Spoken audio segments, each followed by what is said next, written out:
What would you do if a billionaire offered to save your dying mother's life for one night? Emma Chen, a desperate waitress in Manhattan, faced $847,000 in medical bills. Her mother had weeks to live. No one would help. Then Alexander Sterling walked in. Cold, powerful, wealthy, beyond imagination. As Emma's tears fell in panic and desperation, he made an offer that left her speechless. "One night with me will pay off your mother's medical bills." She slapped him and ran. But at 3 a.m., holding his card while her mother cried in pain, Emma faced an impossible choice. What followed would reveal a secret that changed everything. Stay until the end, and don't forget to subscribe to the channel so you don't miss any stories. And if you like it, please hit the like button. The rain hammered against the windows of Bella Vista as Emma Chen balanced 3 plates on her left arm and 2 wine glasses in her right hand. Her feet screamed in protest. She'd been on them for 11 hours straight, and her second shift wasn't even halfway done. "Table 7 needs their check," Linda, the manager, barked as Emma passed. "And table 12 is asking for you specifically. Some big shot in a suit." Emma nodded, forcing a smile that didn't reach her eyes. Table 12. She'd noticed him the moment he walked in. Impossible not to. Alexander Sterling commanded attention without trying. His charcoal suit probably cost more than she made in 6 months, and the way other diners stole glances at him suggested he was someone important. She delivered the plates to table 7, her hands moving on autopilot. Her phone buzzed in her apron pocket. She ignored it. Probably another creditor. It buzzed again and again. "Emma, your phone," Jessica whispered. Her best friend's face creased with concern. It might be the hospital. Emma's blood turned to ice. She pulled out her phone with trembling fingers. "Mount Sinai Hospital. Urgent." Her vision blurred as she read the message. "Ms. Chen, your mother's condition has deteriorated. We need to discuss treatment options immediately. Current outstanding balance, $847,000. Without payment arrangements, we cannot proceed with the next round of chemotherapy." The phone slipped from her hands, clattering on the tile floor. $847,000. The number burned into her brain like a brand.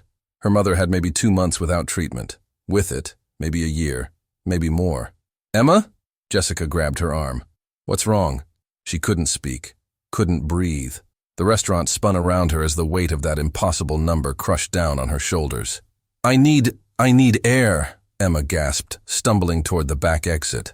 She burst through the kitchen doors into the alley behind Bella Vista, rain soaking through her uniform immediately. She pressed her back against the brick wall and let the tears come. Hot, desperate, hopeless tears that mixed with the cold rain on her face. Her mother was dying. Margaret Chen, who'd raised Emma alone after her father disappeared, who'd worked 3 jobs to put food on the table, who'd sacrificed everything so Emma could go to nursing school, was dying. And Emma couldn't save her. She'd already dropped out of school to work full-time. She'd applied for every loan, every grant, every assistance program. Denied, denied, denied. A 24-year-old waitress with no credit and no collateral wasn't worth the risk. "Excuse me," Emma's head snapped up. Alexander Sterling stood in the alley doorway, rain beginning to darken his expensive suit. Up close, he was even more striking. Sharp jawline, steel-gray eyes that seemed to see right through her, dark hair perfectly styled despite the weather. "I'm sorry, I'll be right back to your table," Emma said, frantically wiping her tears. "I just need a moment." "You drop this." He held out her phone. Its screen cracked from the fall, but still glowing with that devastating message. Emma's cheeks burned. He'd seen it. He knew. "Thank you," she whispered, reaching for the phone. But he didn't let go immediately. Those gray eyes studied her face with an intensity that made her want to disappear. $847,000, he said quietly. "For your mother. It's none of your business." Emma pulled the phone from his grasp and turned away. "I could write you a check right now. Cover everything. The treatment, the hospital bills, the medications, all of it." Emma froze. Slowly, she turned back to face him. "What?" "I'll pay off your mother's medical bills. Every cent." Alexander Sterling pulled out a business card and a pen, writing something on the back. "On one condition." Hope and suspicion warred in Emma's chest. What condition? He stepped closer, and Emma caught the scent of expensive cologne and rain. When he spoke, his voice was low, almost gentle, which somehow made his words even more shocking. "One night with me, that's all I'm asking. One night, and your mother gets to live." The world tilted. Emma stared at him, certain she'd misheard. What? You heard me correctly." He held out the card. "My private number is on the back. Think about it." "Think about it?" Emma's voice rose to a shout. "You think I'm some kind of prostitute you can just buy? I think you're a desperate woman who would do anything to save her mother." His expression remained impassive. "I'm offering you a solution." The slap echoed through the alley like a gunshot. Emma's palm stung, and a red mark bloomed on Alexander Sterling's cheek, but he didn't flinch. Didn't react at all except for the slightest tightening around his eyes. "Go to hell!" Emma hissed. She shoved past him, back into the restaurant, her whole body shaking with rage and humiliation. Jessica caught her at the entrance to the dining room. "Emma, what happened? You're soaking wet." "I'm fine." Emma wasn't fine. She was drowning. "I need to finish my shift." But as she moved through the restaurant on numb legs, serving drinks and taking orders with a smile plastered on her face, she couldn't stop thinking about that card still crumpled in her pocket. $847,000. One night. Her mother's life. At 3 a.m., Emma sat on the floor of the apartment she shared with her mother, back against Margaret's bedroom door. Inside, she could hear her mother's labored breathing, the occasional whimper of pain even through the morphine. Emma pulled out the crumpled business card. Alexander Sterling, CEO, Sterling Industries. And on the back, in bold handwriting, a phone number. One night. That's what he'd said. Just one night, and her mother would live. Emma closed her eyes, fresh tears sliding down her cheeks. What kind of monster makes an offer like that? And what kind of daughter was she, that she was actually considering it? The fluorescent lights of Mount Sinai Hospital buzzed overhead as Emma walked down the corridor toward her mother's room. She'd barely slept after her shift ended, Alexander Sterling's business card burning like a brand in her pocket. Room 417. Emma paused at the door, steeling herself. Every visit was harder than the last. Margaret Chen lay in the hospital bed, a fraction of the vibrant woman she'd once been. Her once thick black hair had thinned to wisps. Her skin had taken on a grayish pallor, and the circles under her eyes looked like bruises. But when she saw Emma, her face lit up with that familiar smile. "Emma, sweetheart, you didn't have to come so early." "Of course I did, Mom." Emma kissed her forehead, fighting back tears. "How are you feeling?" "Oh, you know, same as always." Margaret's attempt at cheerfulness crumbled as a wave of pain crossed her face. She gripped the bed rails, knuckles white. "Mom." Emma reached for the call button. No, I'm fine. It passes." Margaret took a shaky breath. "Tell me about work. Did you get good tips last night?" Emma couldn't answer. Couldn't tell her mother about the impossible offer, about the billionaire who'd propositioned her in a rain-soaked alley, about the choice that was tearing her apart. A knock on the door interrupted them. Dr. Rebecca Martinez entered, her expression professionally neutral, but her eyes sympathetic. "Emma, can I speak with you outside?" Emma's stomach dropped. Nothing good ever started with those words. In the hallway, Dr. Martinez pulled up Margaret's chart on her tablet. "Emma, I need to be direct with you. Your mother's cancer has progressed faster than we anticipated. The tumors in her pancreas have spread to her liver, but the chemotherapy isn't working as well as we'd hoped." Dr. Martinez's voice was gentle but firm.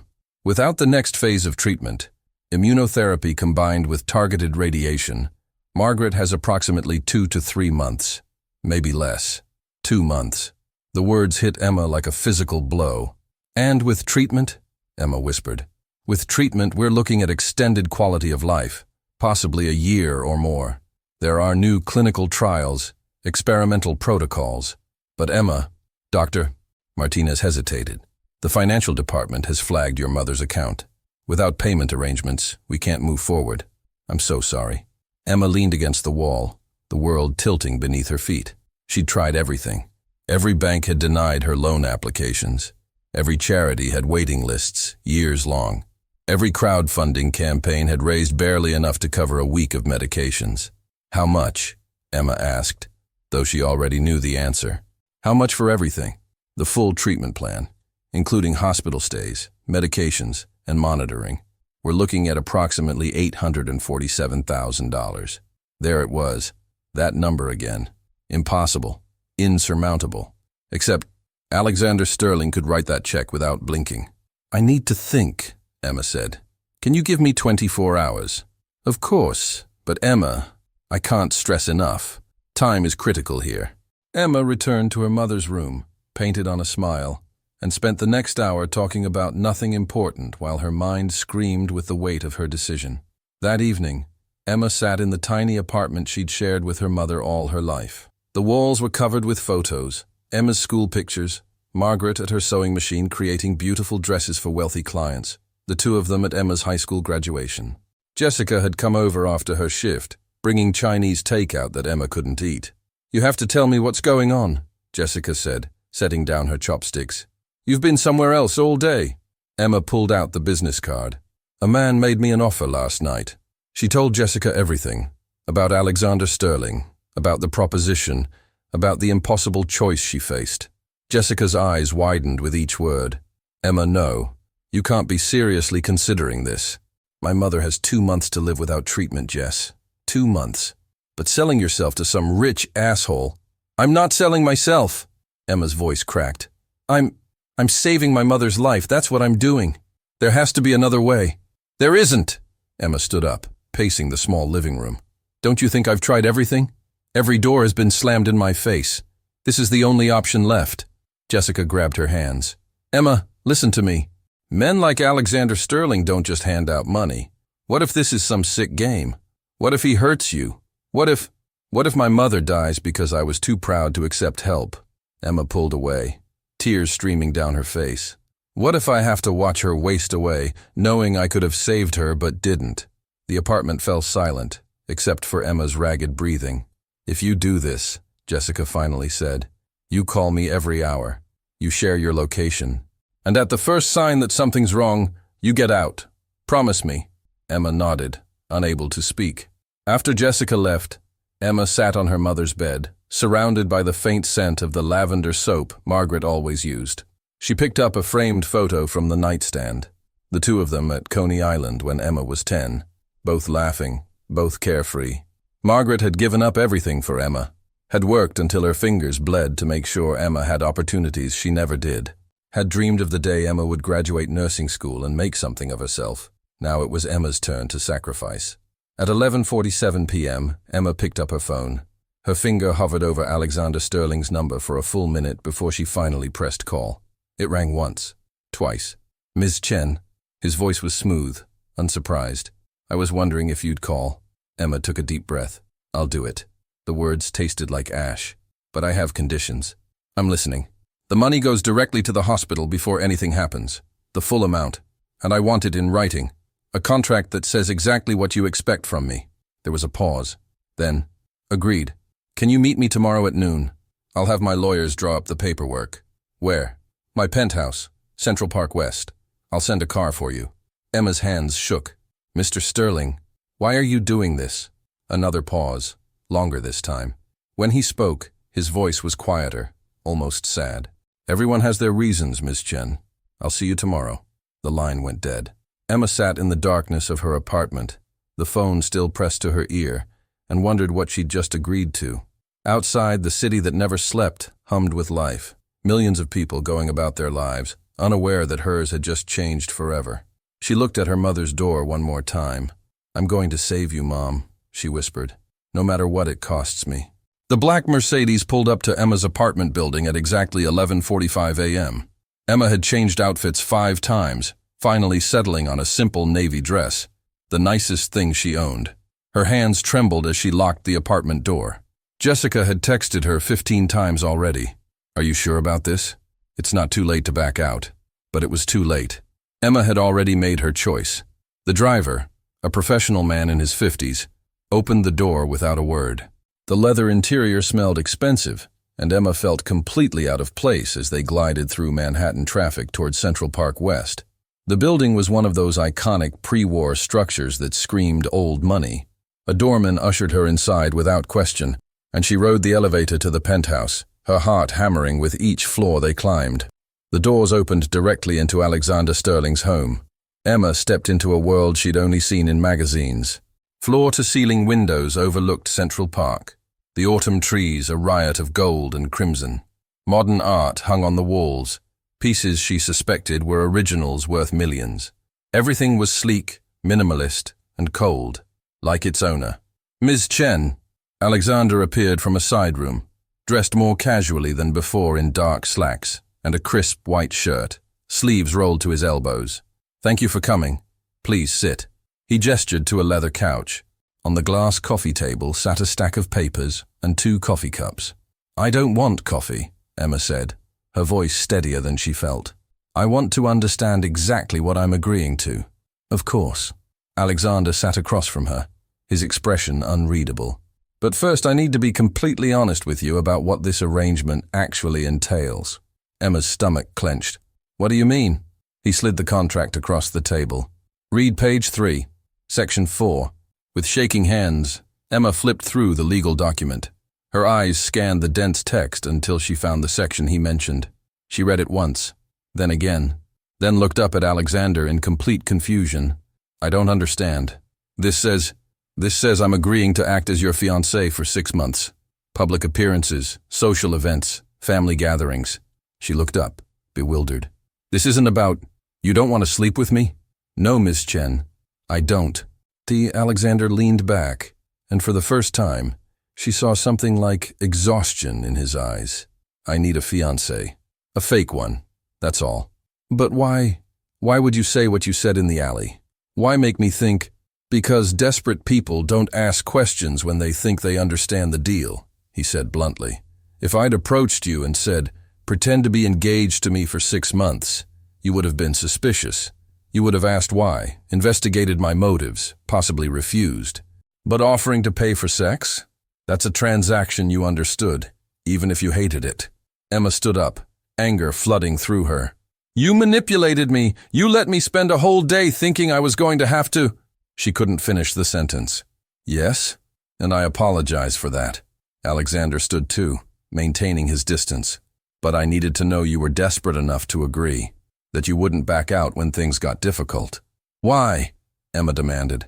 "Why do you need a fake fiancé so badly that you'd put me through that?" Alexander walked to the windows, looking out over the park. When he spoke, his voice was quiet. "My father died 8 months ago. Richard Sterling Sr., founder of Sterling Industries. In his will, he included a clause that I don't inherit his majority shares in the company unless I'm married by my 36th birthday. That's insane. That's my father." A bitter smile crossed his face. "He believed I was too focused on work, too cold, too isolated. He wanted to force me to connect with someone. I have 4 months until my birthday. If I don't fulfill the terms, the shares go to my Aunt Helena, who will immediately sell the company to our competitors and dismantle everything my father built." Emma sat back down slowly, processing this. "So you need a wife, a fiancé. We get engaged publicly, maintain the appearance for 6 months until my birthday and the will is settled. Then we quietly break up. You get your mother's medical bills paid, all of them, for as long as she needs treatment, plus a salary of $50,000 per month for your time." $50,000 per month? For 6 months? That was— Emma's mind couldn't even calculate it properly. "There's more," Alexander continued. "My father didn't just include that clause randomly. He knew your mother." Emma's head snapped up. "What?" Alexander returned to the couch and pulled out an old photograph from the stack of papers. It showed a younger Margaret Chen, maybe in her early 20s, standing next to a handsome man in a business suit, Richard Sterling. "This was taken 30 years ago," Alexander said. "Your mother worked as a seamstress for several wealthy families in Manhattan. My father was one of her clients. According to documents I found in his personal effects, your mother had a heart condition. She needed surgery but couldn't afford it. My father paid for it. $75,000 in 1994. Emma stared at the photo, her mother's young face smiling up at her. "She never told me. Maybe she didn't want you to feel indebted, but my father kept track of her over the years. When I was looking for someone to approach for this arrangement, I found his files. Your mother's medical situation, your financial struggles. It seemed fitting, a way to honor a debt he never collected on. So this is charity?" Emma's voice hardened. "Wealthy man helps poor woman again?" "No." Alexander's gray eyes met hers directly. "This is a business transaction. I need something. You need something. We help each other. The money your mother received from my father was a gift. This is a contract. Emma looked down at the papers, her mind reeling. Everything she'd thought about this situation had been wrong. Alexander Sterling wasn't a predator trying to buy her body. He was a businessman who needed to save his father's company and had chosen to help her mother in the process. It didn't make the manipulation okay, but it changed everything. What exactly would I have to do? Emma asked. Attend events with me, galas, business dinners, family gatherings, be photographed together, act affectionate in public. You'll move into the guest suite here. It's important we're seen living together. Learn enough about my business and family to answer basic questions. In private, we maintain separate lives. And after 6 months, we stage a believable breakup. You leave with enough money to finish nursing school and start your life. Your mother gets continued care for as long as she needs it. That clause is ironclad, regardless of what happens between us. Emma looked at the contract again. Pages and pages of legal language, but it all boiled down to one thing. She'd be lying. To the public, to Alexander's family, to everyone. Pretending to love a man she barely knew. But her mother would live. If I sign this, Emma said slowly, the money goes to the hospital today? Within the hour, I have my lawyers standing by. Emma picked up the pen. Her hand hovered over the signature line. Ms. Chen, Alexander said quietly. Emma, you should know. The guest suite in Alexander Sterling's penthouse was larger than Emma's entire apartment. A king-sized bed with silk sheets, a marble bathroom with a soaking tub, a walk-in closet that echoed with emptiness. Floor-to-ceiling windows overlooked the city she'd lived in her whole life, but had never really seen from this height. Emma set down her single suitcase. Everything she owned fit into one bag, and sat on the edge of the bed, feeling like an imposter in someone else's life. A knock on the door startled her. Come in, she called. Alexander entered carrying a garment bag and several shopping bags. These are for tomorrow night. We have our first public appearance, a charity gala at the Metropolitan Museum. There's a stylist coming at 3 to help you prepare. Emma stood, defensive. I can dress myself. I'm sure you can. But you'll be photographed by every society page in New York. We need to make the right impression. He set the bags down. Consider it part of the job. The word stung. Job. That's what this was. Not a relationship, not even a friendship. A business arrangement. My mother called, Emma said. The hospital confirmed the payment went through. Dr. Martinez says they can start the new treatment protocol tomorrow. Something shifted in Alexander's expression. A flash of warmth that disappeared as quickly as it came. Good. That's good. An awkward silence stretched between them. I should let you settle in, Alexander said, moving toward the door. If you need anything. Why did your father do it? Emma blurted out. Why did he pay for my mother's surgery? They barely knew each other.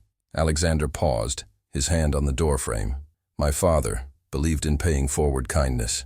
His own father was a factory worker who died young, leaving my grandmother with nothing. A wealthy family helped them, paid for my father's education. He never forgot that. He looked back at her. He also believed that the measure of a man isn't how he treats his equals, but how he treats those who can't repay him. He sounds like a good man. He was, which made disappointing him all the harder. Alexander's jaw tightened. Get some rest, Emma. Tomorrow's going to be a long day. The next afternoon, Emma's world transformed. The stylist, a whirlwind of a woman named Vanessa, descended on the penthouse with an army of assistants carrying racks of designer gowns, shoeboxes, and makeup cases that probably cost more than Emma's monthly rent. Darling, you have wonderful bone structure, Vanessa declared, circling Emma like a sculptor examining marble. But we need to work on your posture. Shoulders back, chin up. You're about to become one of the most photographed women in New York. Emma endured 3 hours of primping, plucking, and polishing. When Vanessa finally let her look in the mirror, Emma barely recognized herself. The woman staring back wore a midnight blue gown that hugged her curves perfectly, her hair swept into an elegant updo, her makeup subtle but transformative. Alexander won't know what hit him, Vanessa said with satisfaction. But when Emma emerged from her suite, Alexander's expression remained neutral. He looked devastating in a tuxedo, but his eyes simply scanned her appearance with businesslike approval. You look appropriate, he said. The car's waiting. Appropriate. Not beautiful, not stunning. Appropriate. Emma swallowed her disappointment. This wasn't real. She needed to remember that. The Metropolitan Museum was lit up like a palace, red carpet stretching up the iconic steps. Emma's heart hammered as their car pulled up to a sea of flashing cameras. "Just smile and stay close to me," Alexander murmured, helping her out of the car. "And remember, we're madly in love." The moment his hand touched the small of her back, cameras exploded. Reporters shouted questions. Emma's smile felt frozen on her face as Alexander guided her up the steps, his hand possessive and warm through the thin fabric of her gown. "Mr. Sterling, who's your date?" "Alexander, is this your girlfriend? How long have you been together?"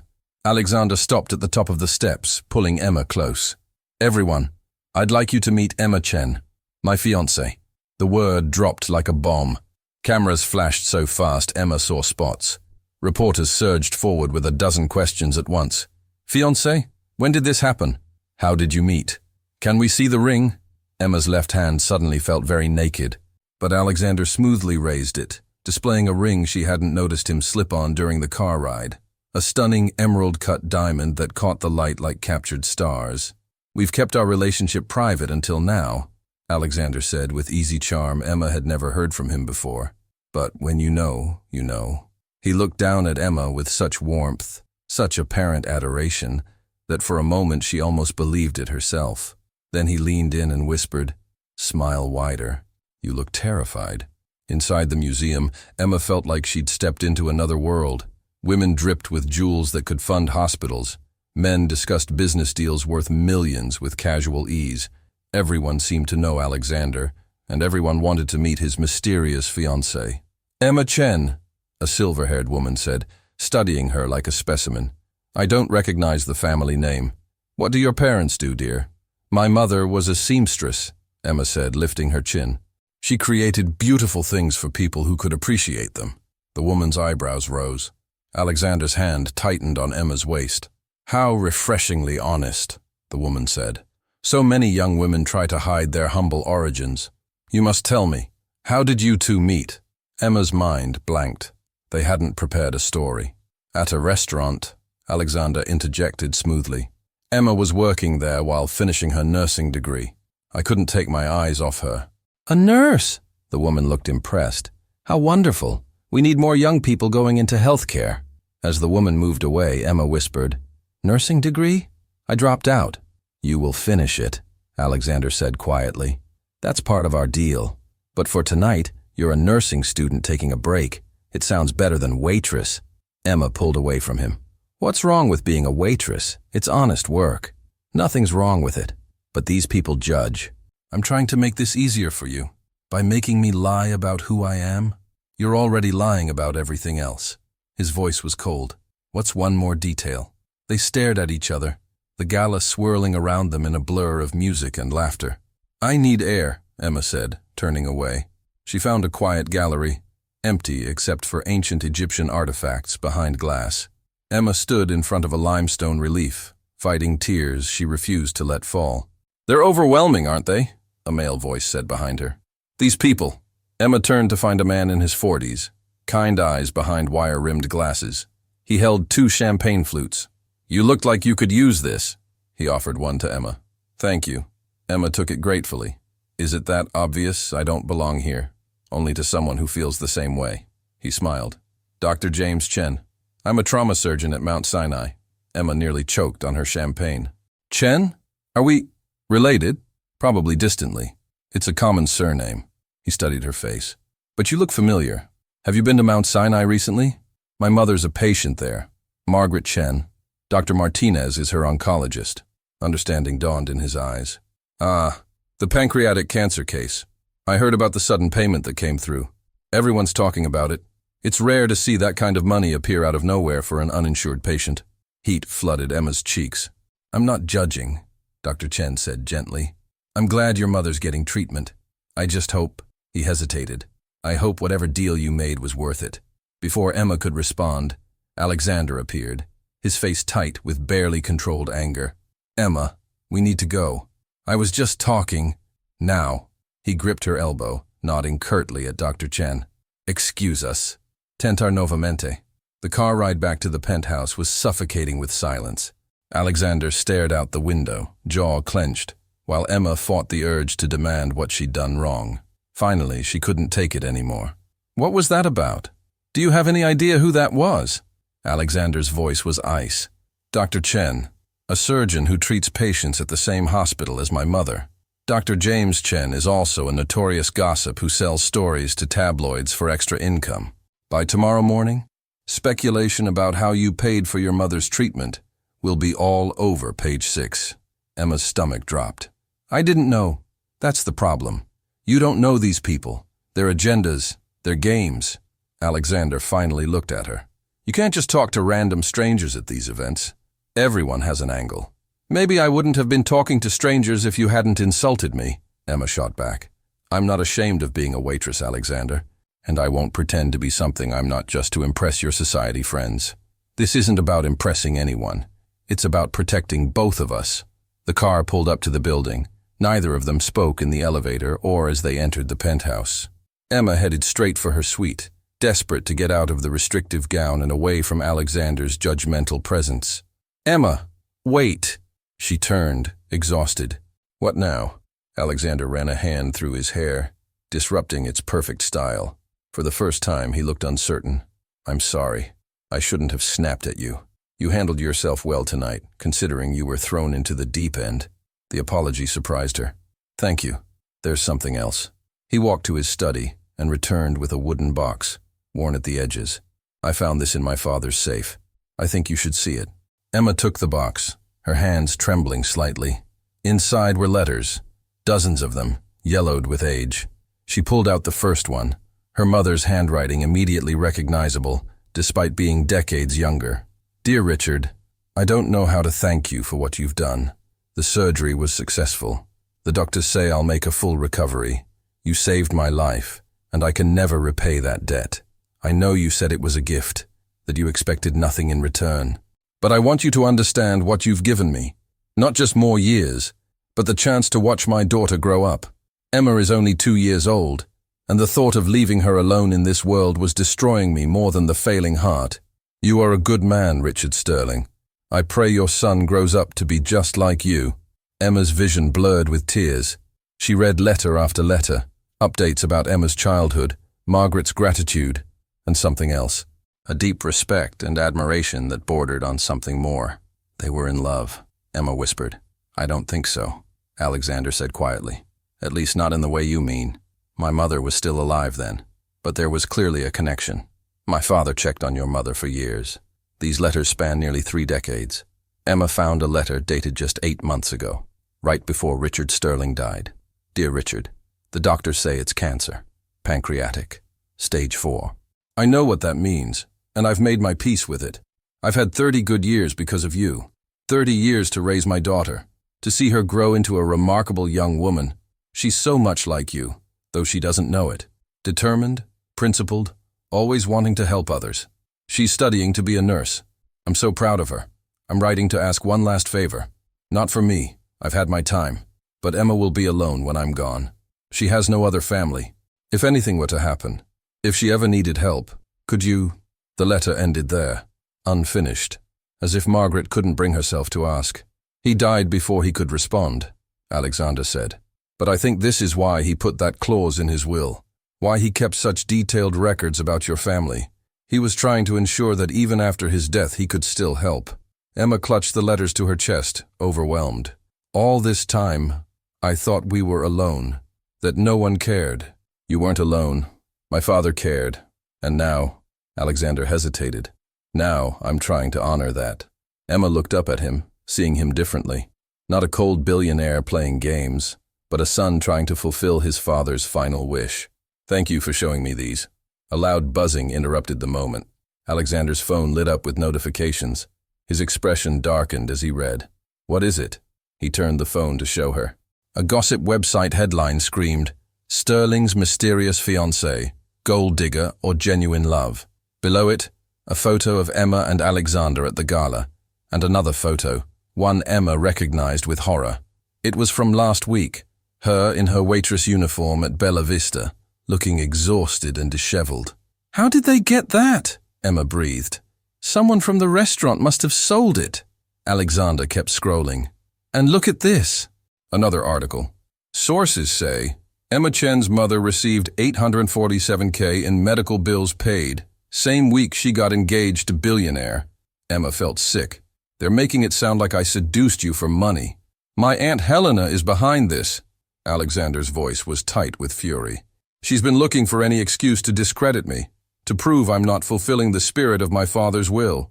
As if summoned by her name, the penthouse elevator dinged. A woman in her 60s swept into the apartment without invitation, dressed in a blood-red suit that matched her lipstick. Her eyes were cold calculation. Aunt Helena, Alexander said flatly. How did you get up here? I own 30% of this building, dear nephew. I can access any floor I want. She turned her predatory gaze on Emma. So this is the little waitress playing dress-up. Emma stood straighter. Emma Chen, pleased to meet you. I'm sure you are. An $847,000 engagement present. Quite the catch. Helena circled Emma like a shark. Tell me, dear, how long did you plan this? How long were you sleeping with Alexander before you trapped him with your mother's convenient illness? That's enough. Alexander stepped between them. You need to leave. I'm not going anywhere until I expose this farce. Helena pulled out her phone. I have a private investigator who's been very thorough. Shall I read his findings? Emma Chen, 24, dropped out of nursing school, worked 2 minimum wage jobs. No significant relationships. No social media presence. Then suddenly she's engaged to one of New York's most eligible bachelors? She laughed coldly. Even you aren't stupid enough to fall for this, Alexander. Which means this is exactly what I think it is. A fake engagement to circumvent your father's will. Emma's heart stopped. They'd been so careful. How did Helena know? You have no proof, Alexander said. But Emma heard the uncertainty in his voice. Don't I? Helena smiled viciously. I have bank records showing the exact amount of Margaret Chen's medical bills paid from your personal account the same day Emma moved into this penthouse. I have testimony from restaurant staff saying you'd never met before that night. You have speculation and circumstantial evidence, Alexander interrupted. Nothing that would hold up legally. Perhaps not in court, but in the court of public opinion? Helena's smile widened. The board of directors will never accept this engagement as legitimate. They'll side with me, vote to sell the company, and everything your father built will be destroyed. All because you were too proud to actually find a real wife. She turned to leave, then paused. You have 48 hours to end this charade and accept that you've lost, or I'll make both your lives a living hell. The elevator doors closed behind her, leaving Emma and Alexander in ringing silence. She can't actually do this, can she? Emma asked, though she already knew the answer. Alexander's expression was grim. She can try, and she has enough money and connections to make it very difficult for us. Emma sank onto the couch, the weight of everything crushing down on her. Maybe we should just end this. You could find someone real, someone from your world. No. Alexander's voice was firm. We started this, we see it through. But if she exposes us, then we make sure she can't. Alexander pulled out his phone. I'm calling my lawyers. If Helena wants to play dirty, we'll show her just how dirty things can get. As Alexander paced the room making calls, Emma looked down at the letters still in her hands. Her mother's words, written with such love and gratitude to a man she barely knew. She's so much like you, though she doesn't know it. Emma had always wondered where she got her stubborn determination, her refusal to give up even when things seemed hopeless. Maybe she'd inherited more than just her mother's resilience. Her phone buzzed. A text from Jessica. Are you okay? These articles are brutal. Before Emma could respond, another text came through. This one from an unknown number. You don't belong in his world. End this before you get hurt. Then another. Gold digger trash. And another. How much did you charge him for the night? Emma's hands shook as the messages kept coming, each one more vicious than the last. Alexander, she said quietly, I think we have a bigger problem. The hate messages kept coming. By morning, Emma had received over 300 texts, emails, and social media notifications, all variations of the same theme. She was a gold digger, a manipulator, trash that didn't belong in Alexander Sterling's world. Emma sat in her suite, phone buzzing incessantly on the nightstand, while news helicopters circled the building outside. The story had exploded overnight. Every gossip site, every tabloid, every social media platform was dissecting her relationship with Alexander. A knock on her door. "Emma, it's me." She opened it to find Alexander holding 2 coffee cups, dark circles under his eyes. He looked like he hadn't slept either. "Don't read the comments," he said, handing her a cup. "My PR team is working on damage control. It's too late for that." Emma's voice was hollow. "They've already decided who I am." Before Alexander could respond, his phone rang. He glanced at the screen and his face went pale. "It's Mount Sinai Hospital." Emma's coffee cup slipped from her hands, shattering on the marble floor. "Mom, they made it to the hospital in 15 minutes. A trip that should have taken 30. Emma ran through the corridors, Alexander close behind, until they reached the ICU. Dr. Martinez met them outside Margaret's room, her expression grave. "Emma, your mother had a severe reaction to the immunotherapy. Her organs are shutting down. We've stabilized her for now, but what?" Emma's voice cracked. "She's in a coma. We don't know if she'll wake up." The world tilted. Emma felt Alexander's hand steady her, but she couldn't focus on anything except the sight of her mother through the glass window. Margaret lay motionless, tubes and wires connecting her to machines that beeped with mechanical precision. "Can I see her?" Dr. Martinez nodded. "Of course. But Emma, you should prepare yourself. Even if she wakes up, the damage to her liver and kidneys is extensive. We're looking at possibly days, not months." Emma barely heard her. She pushed through the door and collapsed into the chair beside her mother's bed, taking Margaret's cold hand in hers. "Mom," she whispered. "I'm here. I'm right here." No response. Just the rhythmic beep of the heart monitor and the hiss of the ventilator. "I'm so sorry. I thought I was saving you, but maybe I just made everything worse. All this money, this fake engagement. None of it matters if you're not here." Tears streamed down Emma's face. "Please wake up. Please. I need you to tell me what to do." She felt a presence behind her. Alexander stood in the doorway, his expression softer than she'd ever seen it. "You should go," Emma said without looking at him. "You don't need to be here. This isn't part of our deal." "I'm not here because of the deal." Alexander moved closer, standing on the other side of Margaret's bed. "I'm here because no one should face this alone." "Why do you even care?" Emma's voice was bitter. "You got what you wanted. The engagement photos are everywhere. Your board of directors can see we're together. You don't need to pretend anymore." "I'm not pretending." The words hung in the air between them. "Emma, His phone buzzed. Then Emma's. Then both phones started ringing simultaneously. Alexander checked his screen, and his expression hardened. "Helena just called an emergency board meeting.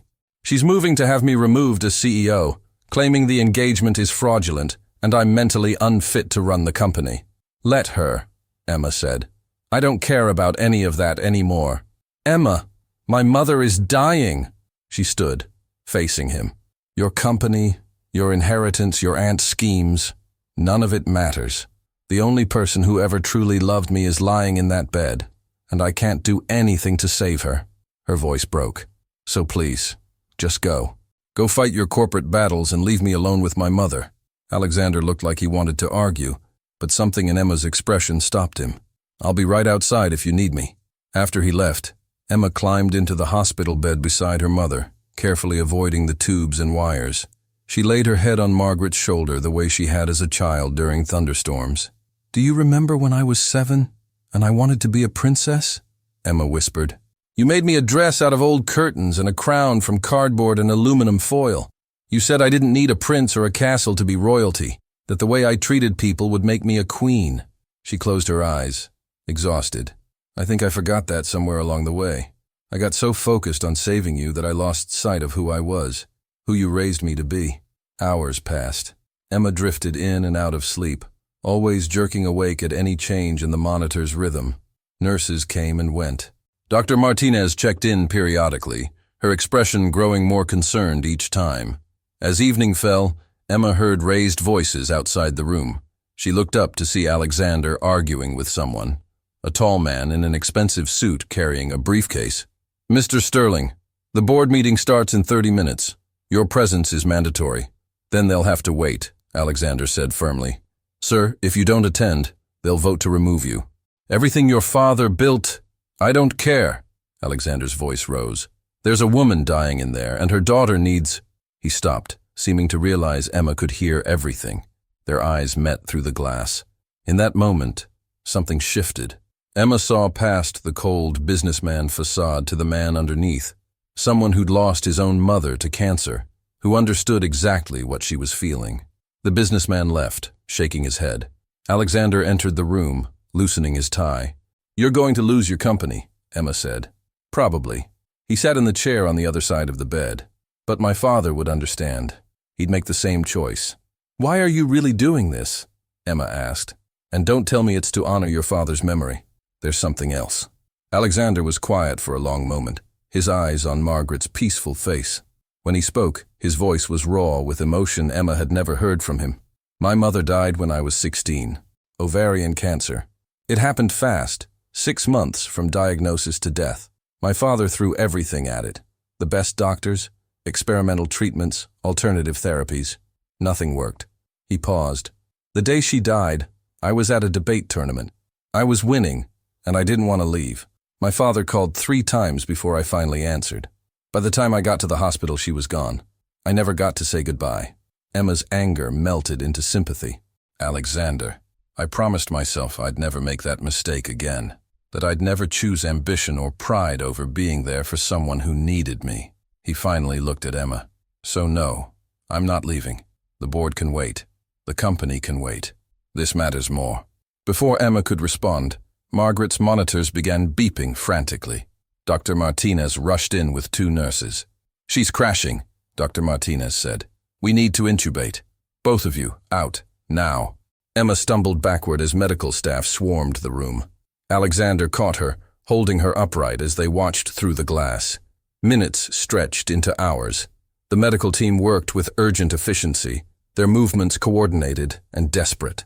Finally, Dr. Martinez emerged, pulling off her mask. Her eyes were red. "No," Emma whispered. "Please, no." "She's alive," Dr. Martinez said quickly. "But Emma, her organs are failing. We've done everything we can.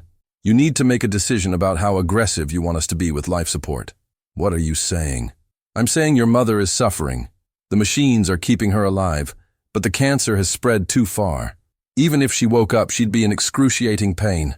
You need to decide if you want us to keep trying or—" She trailed off, but the implication was clear. "Let her go." Emma felt like she was drowning. "How long?"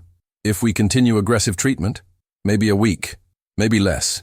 If we shift to comfort care," Dr. Martinez's voice gentled, "she could go peacefully, no more pain." Emma couldn't breathe. This couldn't be happening. She'd sacrificed everything, sold pieces of herself, endured public humiliation, all to save her mother, and it wasn't enough. "Can I think about it?" "Of course. But Emma, not too long. Every moment she's like this, she's suffering." Dr. Martinez left them alone in the hallway. Emma stood frozen in the hospital corridor. "Doctor," Martinez's words echoing in her mind. Behind the glass, her mother lay motionless, machines keeping her alive, but unable to save her. "I can't decide to let her die," Emma whispered. Alexander's hand found hers. "You're not deciding to let her die. You're deciding to let her rest. I had to make this choice with my mother. Keeping her on machines when there's no hope. That's not love, Emma. That's fear." Before Emma could respond, rapid footsteps echoed down the corridor. A woman in her 70s rushed toward them, Helena Sterling close behind. "Where is she? Where's Margaret?"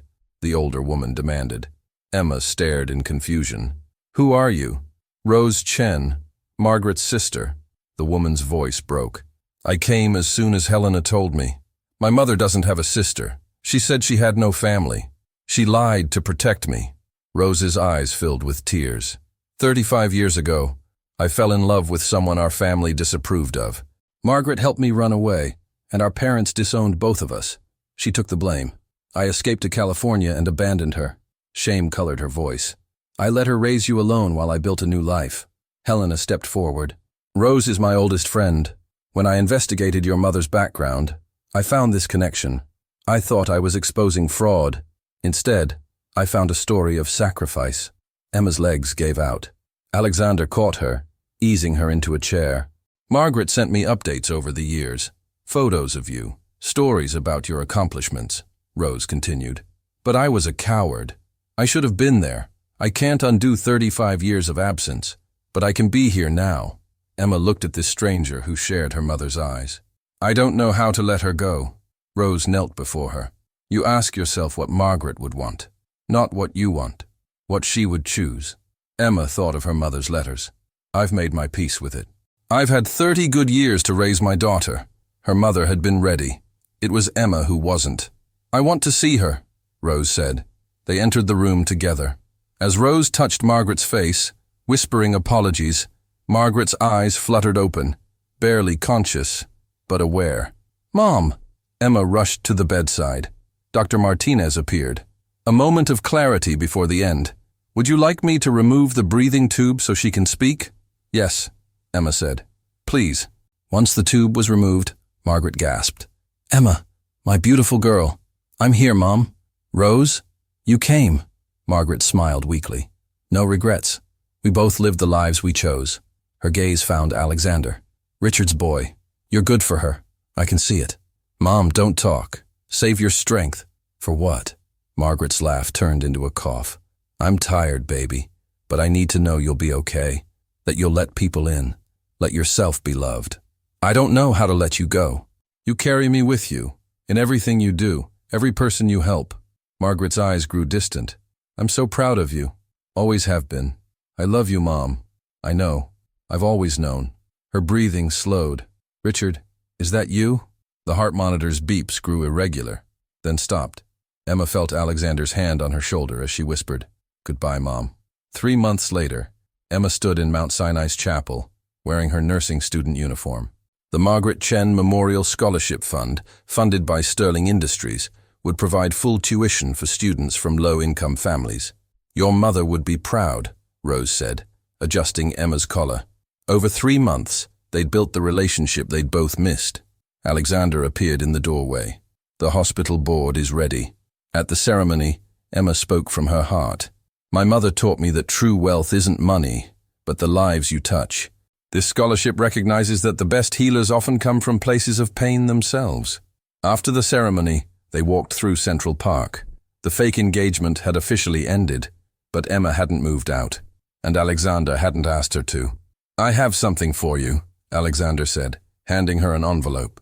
Inside was a check for $300,000, her salary from their arrangement. Emma tore it in half. I don't want your money, she said. I want to know if the man who sat with me in that hospital was real, or if he was playing a part. He was real, Alexander said softly. I'm in love with you, Emma Chen, not the arrangement. You. I love you too, Emma breathed. He kissed her. Nothing like their performed kisses. This was real. Months of feelings finally released. So what now? Emma asked. Now we do this right. No contracts. Just us. 1 year later, Emma adjusted her nursing cap before the wedding ceremony. Alexander appeared behind her in his tuxedo. The small botanical garden ceremony was intimate. Rose as maid of honor, Jessica and nursing friends filling the seats. Emma carried her mother's photo in her bouquet. I promise to never make you pretend to be someone you're not, Alexander vowed. The best inheritance my father left me was leading me to you. I promise to love you because of our differences, Emma said. You saved my mother's life, but you saved mine too. At the reception, Emma found Alexander by a newly planted tree. The plaque read, In memory of Margaret Chen, who taught us that love is the greatest inheritance. Emma's hand moved to her stomach. Alexander, I have something to tell you. We're going to have a baby. His eyes widened with joy. He knelt, pressing his ear to her stomach. Your grandmother Margaret would have loved you so much. Emma looked up through the trees, knowing her mother was watching. The desperate waitress had become a woman surrounded by love, about to bring new life into the world. And the cold billionaire had found something more valuable than any inheritance, a family. True wealth wasn't measured in dollars, but in love freely given. An arrangement born from desperation had become genuine connection, proving that sometimes the most unexpected beginnings lead to the most beautiful endings.